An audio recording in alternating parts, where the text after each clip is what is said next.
Hello lovelies, Marissa Carter here in Dublin, Ireland. I hope you're well, and I hope that wherever you are, you maybe got to enjoy sunshine the way we have here in Ireland. It's been almost 10 degrees Celsius hotter than your typical summer this last week, so we're feeling very happy and very grateful and very hot here in Ireland for a change. I got a lot of planting done this week in the garden. I extended 2 flower beds and added in so many different beautiful varieties of flowers. The plants that I chose will bloom all the way through the summer, and they will continue blooming through most of the autumn, which is it's just fantastic to plant something now that I know is going to look great for such a long time. I started off by planting some Echinaceas, and I have a couple of different varieties. So I got some peachy coloured ones, I got some pink ones and some white ones, and then I added in to this bed some Kniphofia, also known as red hot pokers. And I had seen this fantastic image on Pinterest, which I'm not sure exactly who owns the original image, but I saw this photograph on Pinterest of the Kniphofia in the front of the border with some grasses behind, and I have some ponytails in my flower bed already, and I thought that the Kniphofia would look amazing there, so that's what I did, added those in.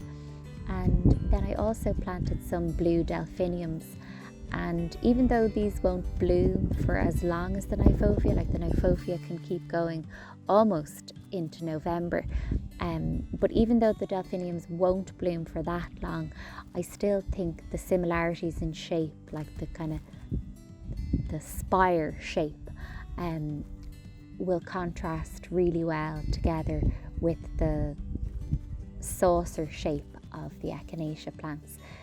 Echinacea plants they get their name from the Latin for hedgehog, Echinus or Echinus, I'm not sure exactly how it's pronounced, but if you have a close look at the cone in the centre of the flower, you can see that they kind of do look like little hedgehogs.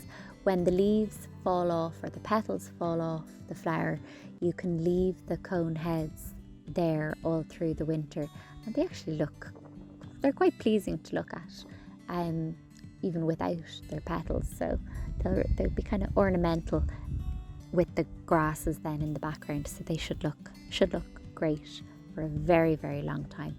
They're also drought tolerant, which is fantastic.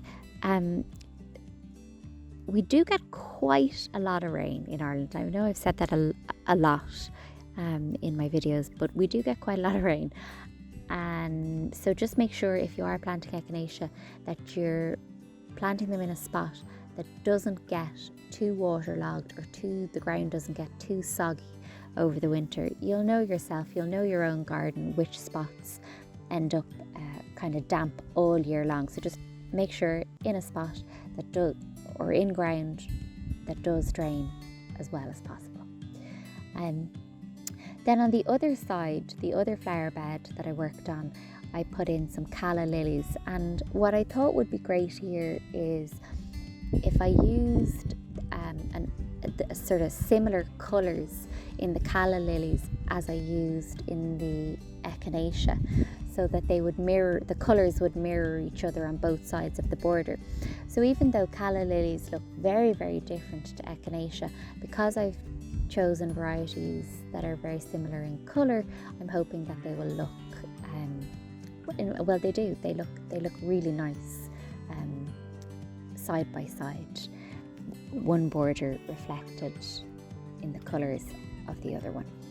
So the Calla lilies, I have an orange variety and a bright pink variety, and then I put in some Dahlias, which I thought would just bring a bit of height to the border, and pierce through the Calla lilies and the Verbena.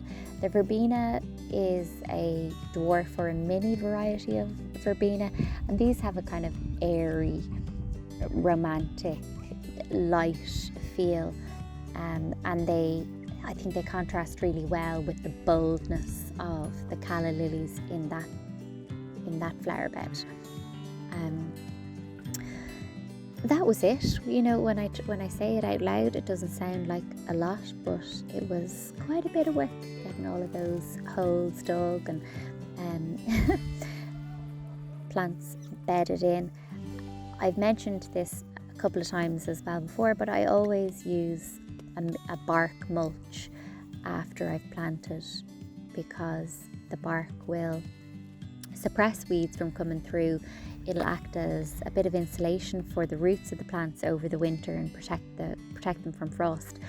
But in the summertime, and I suppose it's more important now because the weather has been so beautiful, but in the summertime it will stop the water from evaporating out of the soil and your plants getting dried out too quickly. And that, ladies and gentlemen, is this week's planting. I will see you next Friday. Thank you for watching, and stay safe, stay well.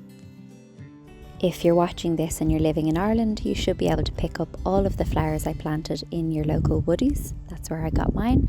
And if not, you should be able to pick them up in your local garden centre, and none of them should be very difficult to find.